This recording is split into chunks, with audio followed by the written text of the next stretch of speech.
Hi friends, இன்றைக்கி என்ன தெரியுமா பண்ணுறோம்? சப்பாத்தி தொட்டுக்கிறதுக்கு டால் தடுக்க வந்து ஃபஸ்ட்டு சோம்பு போட்டுக்கணும். தேங்காய் எண்ணெய் போட்டு சோம்பு போட்டுட்டு சோம்பு நல்லா ஃப்ரை ஆனதுக்கு அப்புறமா வெங்காயம் போட்டு தக்காளி போட்டுட்டு அதுக்கப்புறமா அது நல்லா கிளாஸியாக வதங்கினதுக்கப்புறமா கொஞ்சோண்டு மஞ்சப்பொடி புதினா அதையும் போட்டு நல்லா வதக்கிட்டு சால்ட்டு போடணும். அதுவும் போட்டுட்டு அதுக்கப்புறமா நல்லா வேக வச்ச பாசிப்பருப்பு இருக்கு இல்லையா, அதை அதில் நல்லா லூஸாக ஆக்கி அதை அதில் போட்டு நல்லா கொதிக்க விடணும். நல்லா கொதித்து வரும்பொழுது கொஞ்சோண்டு பிடிச்சா பெப்பர் போடலாம், அப்படி இல்லைன்னா மிளகாப்பொடி போட்டு நல்லா கொதித்ததுக்கப்புறமா இறக்க வேண்டிதான். இறக்கி சப்பாத்தி பண்ண போகிறேன். அதை நான் போஸ்ட் பண்ணுறேன்.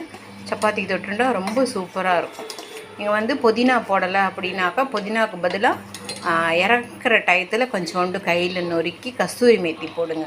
புதினா போட்டுருக்கிறதுனால அதோடய ஃப்ராக்ரன்ஸே இருக்கிறதுனால அந்த ஆர்டர் நல்லாயிருக்கும். அதனால் அது இருக்கிறதுனால நமக்கு வந்து இது போட வேண்டியது அவசியம் கிடையாது, கஸ்தூரி மேத்தி போட வேண்டியது அவசியம் கிடையாது. இறக்கி வச்சுட்டு சாப்பிட்றதுக்கு முன்னாடி கொஞ்சோண்டு அதில் வந்து ஒரு ஸ்பூன் நெய் குத்துனீங்க அப்படின்னாக்கா சாப்பிட்றதுக்கு டேஸ்ட் ரொம்ப நல்லாயிருக்கும். ஓகே.